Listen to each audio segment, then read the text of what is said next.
اور بہت گہری نگاہ رکھتی ہیں پاکستان کی سیاست پہ. فرزانہ ارشد صاحب آپ کو بھی خوش آمدید, بہت بہت شکریہ آپ کے ٹائم کے لیے. طلعت صاحب آپ سے آغاز کر, آواز آ رہی ہے طلعت صاحب؟ کیا ہو رہا ہے, کون جیتے گا پنجاب میں, یہاں سے سٹارٹ کر لیں. دیکھیں جی فی الحال تو گینگسٹرزم جیت رہا ہے پنجاب میں. جو نمبرز ہیں وہ تو ظاہر ہے اگر پرویز الہی کے حق میں ہوتے تو پھر آپ کو گینگسٹرزم جیتتا نظر نہ آتا. دیکھیں جو واقعہ آج ہوا ہے یہ چونکہ ہم ایک طرح سے یوز ٹو ہو گئے ہیں وائلنس کے اور گالیوں کے اور دھینگا مشتی کے اور دھکم پیل کے, تو ہمیں شاید ان ویژولز میں کوئی خاص انہونا پن نظر نہیں آ رہا ہے ایکسیپٹ کہ ڈپٹی اسپیکر کی چیئر اٹیک ہو گئی. لیکن اگر آپ اس کو پارلیمانی تاریخ کے زاویے سے دیکھیں تو یہ پاکستان کی پارلیمانی تاریخ کا بدترین اٹیک ہے. اکا دکا اٹیک, 2-3 ممبران کا ڈائس کا گھیراؤ کرنا, 3-4 لوگوں کا کبھی دوپٹے پھینکنا یا چوڑیاں پھینکنا یا کاغذ کے گولے بنا کے پھینکنا یا کتابوں کا اچھالنا, یہ ہم نے دیکھا ہے. ایک آدھ واقعہ آپ کو ملے گا جس کے اندر کیجویلٹی بھی ہوئی ہے, لیکن یہ واقعہ جو ہے اس طریقے سے یونیک ہے کہ یہ موب اٹیک ہے.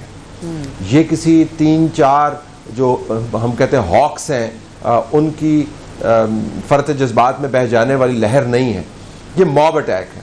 اور اگر 25-26 بندے جو ہیں تمام اپنی طرف سے جو ہتھیار ہیں ان سے لیس ہو کے اسمبلی کے اندر آئے تو پتہ تھا کہ انہوں نے اسمبلی کے اندر کیا کرنا ہے. اور جو موب اٹیک ہے ظاہر ہے یہ جو گینگ لیڈرز ہیں ان کے کہے بغیر ہو نہیں سکتا. یہ ہو نہیں سکتا کہ 25 لوگ یکدم ایک ہی جیسے جذبات لے کر اٹھیں اور وہ ایسی کی تیسی کر دے ڈپٹی اسپیکر کی. تو ایک تو یہ ذہن میں رکھیے گا کہ یہ ڈائریکٹڈ اٹیک ہے, یہ موب اٹیک ہے. دوسرا یہ کہ یہ ڈپٹی اسپیکر کے پرسن پہ اٹیک نہیں ہے, یہ اسپیکر کی چیئر کے اوپر اٹیک ہے. اسی چیئر کے اوپر اٹیک ہے جس کے اوپر پرویز الہی خود براجمان رہتے تھے, اسی اسپیکر کی چیئر پر اٹیک ہے جہاں سے ہمیں بڑے بڑے بھاشن دیتے نیشنل اسمبلی کے اور پی ٹی آئی کے جو فارمر اسپیکر ڈپٹی اسپیکر اب چلے گئے اور یہ استعفیٰ دے دیا انہوں نے. تو یہ اسپیکر کی چیئر کے اوپر اٹیک ہے. تیسری بات اس میں ایک ذاتی زاویہ بھی ہے کہ یہ فزیکل اٹیک جو ہے یہ آپ نے ایک پرسن کو اٹیک کیا ہے, تو یہ تو اس کے اوپر مقدمات ہوتے ہیں. تو میرے خیال میں بڑا واضح ہے کہ یہ گینگسٹرزم اور موب ڈائریکٹرز جو ہیں وہ اب اپنے پارٹی ورکرز کو, اپنے پارٹی سٹرکچرز کو اور اپنے اراکین کو بطور مہرے استعمال کر رہے ہیں. وہ چاہتے ہیں کہ اسمبلیوں کے اندر وائلنس ہو, وہ چاہتے ہیں کہ سڑکوں کے اوپر وائلنس ہو, وہ چاہتے ہیں کہ لوگوں کے خلاف غداری والے نعرے لگائے جائیں, ہوٹلوں میں ان کے اوپر حملے کیے جائیں. وہ ہر قسم کا ہنگامہ کھڑا کرنا چاہتے ہیں تاکہ کسی نہ کسی طریقے سے اسٹیبلشمنٹ یہ ماننے پر مجبور ہو جائے کہ یہ اتنے ظالم لوگ ہیں, مزید ظلم کر سکتے ہیں, لہٰذا نئے انتخابات کروا دیں. تو یہ آج یہ کوئی جمہوری عمل کا حصہ نہیں ہے. یہ بنیادی طور پر گجرات میں جیسے انہوں نے اپنا جو ہاؤس بنایا ہوا ہے وہاں سے لوگ نکال کے یہ مقامی لوگوں کو پھینٹیاں لگواتے ہیں, یہ پھینٹی لگوانے والا کلچر ہے. تو آج کسی کی جیت یا ہار نہیں ہوئی. بیسیکلی آپ کو اس وقت پنجاب جو ہے وہ ایک موب کی ہاتھ میں نظر آتا ہے. بالکل آخر میں آپ کو بتا دوں, اب شاید عمران خان کو سمجھ آ رہی ہوگی کہ اس رات کورٹس کو کیوں کھلوایا گیا, کیونکہ اگر کورٹس کا زور نہ ہوتا تو قومی اسمبلی کے اندر آپ کو اس سے بھی بدتر قسم کے نظارے نظر آتے. کورٹس نے چونکہ پنجاب اسمبلی کے معاملے میں نسبتاً لچکدار رویہ رکھا تو پھر آپ کو نتائج سامنے نظر آنے شروع ہو گئے. تو اسلام آباد کے اندر کورٹس کے رویے کو جو لوگ تنقید کا نشانہ بناتے ہیں اب ان کو پتہ چل رہا ہوگا کہ کورٹس نے اتنی سختی کیوں کی. ٹھیک ہے فرزانہ, جس طرح طلعت صاحب نے کہا اسی چیز کو آگے بڑھاتے ہوئے اب اٹیک ہو گیا ڈپٹی اسپیکر پر, ہائیلی کنڈیمیبل, بہت اس کی مذمت, جتنے سخت ترین الفاظ میں مذمت کی جائے اتنی کم ہے. ناؤ واٹ, کیا آج پورا عمل ہو جائے گا اس ووٹنگ کا؟ کون نیا آپ کو سی ایم بنتا ہوا نظر آ رہا ہے پنجاب میں اور کس کو ہونا چاہیے؟ اچھا, تھینک یو بینش. پہلے تو میں ظاہر ہے جو سید علی حسین صاحب نے تبصرہ کیا ہے میرے خیال میں بہت ہی ریلیونٹ اور بہت ہی انہوں نے ایک ڈیپ بات کی ہے کہ یہ ایک گینگسٹرزم ہے. دیکھیں اس میں کوئی شک نہیں ہے کہ پرویز الہی صاحب جو ہیں وہ نہیں بن سکتے, میرے خیال میں جتنا ایسی حرکتوں میں اپنے آپ کو انوالو کریں گے اتنا ہی ڈسگریسفل طریقے سے وہ باہر جائیں گے مینس یہ کہ اس ریس سے باہر نکلیں گے. دوسرا یہ کہ یہ ایک نوشتہ دیوار ہے کہ جو حمزہ شہباز ہیں وہ جیت جائیں گے. اینڈ آئی تھنک دوسری بات جو آپ نے کی ہے کہ آج میرا خیال ہے یہ ہو جائے گا. ابھی میں مریم نواز کی بھی ٹویٹ پڑھ رہی تھی تو ابھی تو صرف یہ ہے کہ حرکت یہ دیکھیں کہ انہوں نے جو سننے میں آیا ابھی خبر کہ لاتے اور گھونسے مارے گئے ہیں نیچے گرا کر اور اس طریقے سے کیا گیا ہے باقاعدہ. وہ ویژولز تھے, ویژولز میں نے ویژولز نہیں دیکھے. جس طرح طلعت صاحب کہہ رہے ہیں کہ اگر ہم یہ سوچیں کہ ڈیپٹی اسپیکر کی کرسی اس کے عہدے کے ساتھ ایسا کیا گیا ہے تو بیسیکلی جمہوریت پسند لوگوں کی روح کام جانی چاہیے. میں آپ سے عرض کرتی ہوں بینش, تھوڑا سا اس کو دیکھنے کی ضرورت ہے. میرے خیال میں جس طریقے سے پاکستان تحریک انصاف نے سیاست کی ہے, پہلے ان کی سیاست کو اگر آپ دیکھیں 2013 سے انتخابات کے بعد سے جو انہوں نے سیاست کی ہے, وہ سیاست یہ ہے کہ ہمیں طاقت دے دو, ہمیں کرسی دے دو, ہمیں اقتدار چاہیے, وہ اقتدار کیسے بھی ہو. پہلے انہوں نے 4 وہ کانسٹیچوئنسیز کا ایک پورا آپ کو پتہ ہے پوری پھوڑی بچھا کے بیٹھے ہوئے تھے پورے پاکستان کے اندر اور سارے. ابھی یہ جو بات ہے کہ ان کو جو ریموول ہوا ہے ان کا ووٹ آف نو کانفیڈنس سے, یہ یقینی طور پہ اگر اس دن رات کو پریزیڈنٹ وینس نہ آتی, یقینی طور پہ اگر سپریم کورٹ جو ہے وہ نہ کھلتی, اسلام آباد ہائی کورٹ نہ کھلتی, تو یہ صورتحال نیشنل اسمبلی کے اندر بھی ہمیں نظر آتی. دوسری بات یہ ہے کہ ابھی ہم بات کر رہے ہیں جس طرح طلعت صاحب نے بھی کہا کہ ان کا خیال یہ ہے کہ الیکشن کی طرف جایا جائے.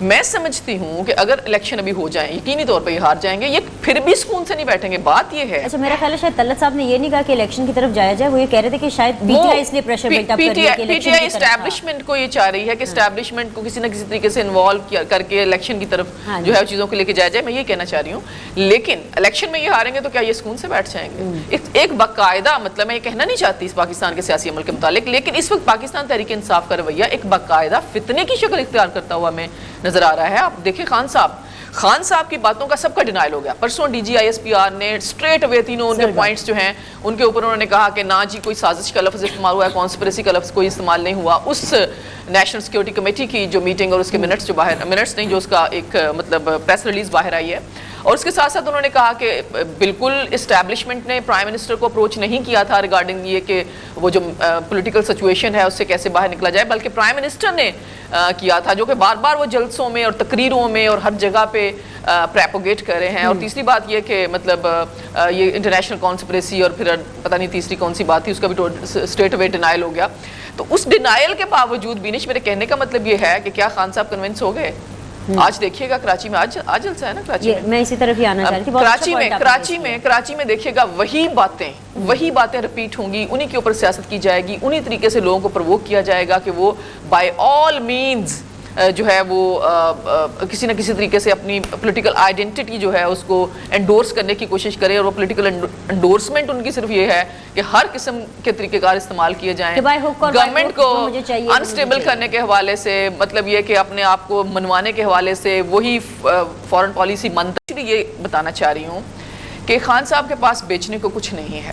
خان صاحب اپنے 3 سال اور 8 مہینے میں کیا لوگوں کو بتا سکتے ہیں کہ میں نے آپ کے کھانے کا تیل 150 سے 500 روپے کر دیا, میں نے آپ کی چینی ڈبل قیمت پہ کر دی, میں نے آپ کا آٹا ڈبل قیمت پہ کر دیا, میں نے الیکٹریسٹی کا جو یونٹ تھا 8.5 روپے کا وہ 30 روپے پہ لے گیا.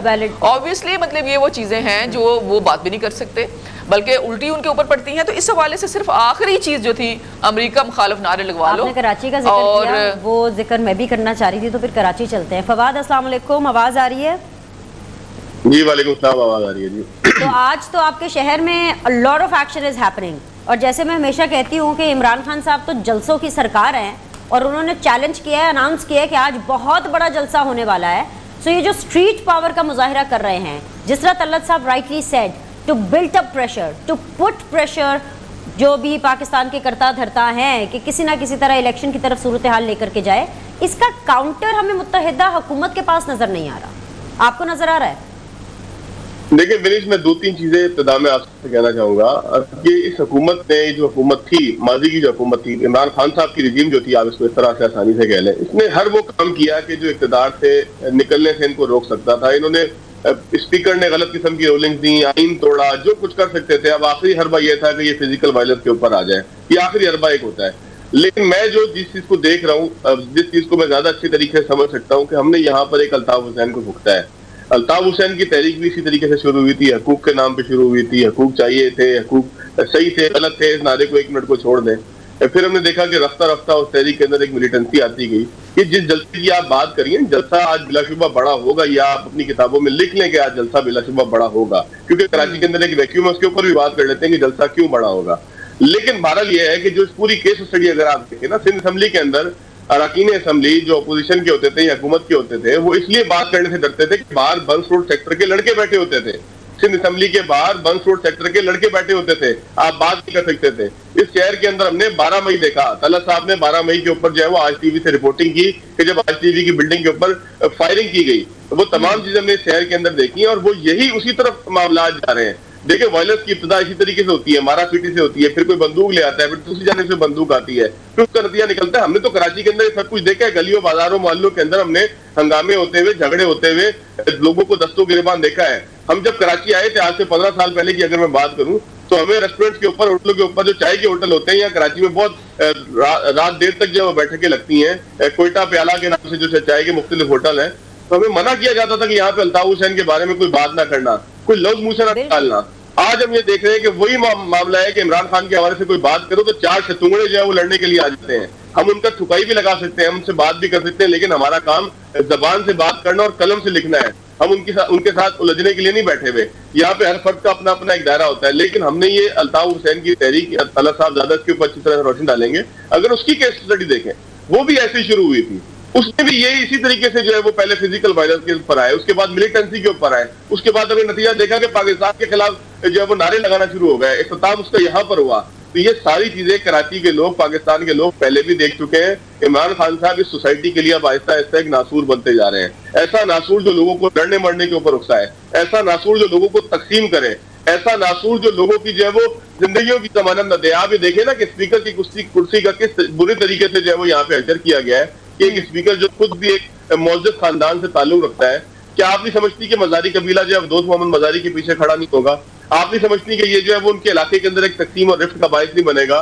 کیا مزاری قبیلے کے لوگ یہ برداشت کر لیں گے کہ ان کے ایک رہنما کو, ان کے ایک منتخب فرد کو جو ڈپٹی اسپیکر کے عہدے پہ تھا, اس طریقے سے اسمبلی کے اندر اس کی تذلیل کی گئی؟ آپ نہیں سمجھتے کہ گلی محلوں کے اندر یہ لڑائی بڑھے گی؟ یہ لڑائی گلی محلوں تک جا چکی ہے. یہ عمران خان صاحب کو کریڈٹ جاتا ہے کہ جو کچھ انہوں نے بویا تھا, جس جہالت کے چشمے کو انہوں نے جو ہے وہ سیراب کیا تھا, اس سے سیراب کرنے کی کوشش کی تھی, وہ اب جو ہے وہ کھل کر سامنے آ رہا ہے. اللہ تعالیٰ پاکستان کی حفاظت کرے. آگے حالات کو ایسے نظر نہیں آ رہے جس طرح سے عمران خان صاحب جا رہے ہیں, کیونکہ نور عالم خان صاحب کا جو واقعہ تھا, آپ اس میں دیکھیں کہ جو اراکین اسمبلی تھے یا جو سیاستدان تھے, ان پہ آپ اٹیک کرتے ہیں. اس کے بعد آپ کہتے ہیں کہ ایک بزرگ نے اٹیک کیا, تو کیا بزرگ کسی کو مار سکتا ہے؟ یہاں پہ ہم نے دیکھا کہ کراچی کے اندر اتنی بڑی بڑی داڑیوں والے, اتنے سفید بارے لوگ جو ہے وہ ہاتھ میں کلاشن کوف لیے ہوئے 12 مئی کے اندر جو ہے وہ فلائی اوورز کے اوپر, مختلف جگہوں کے اوپر موجود تھے.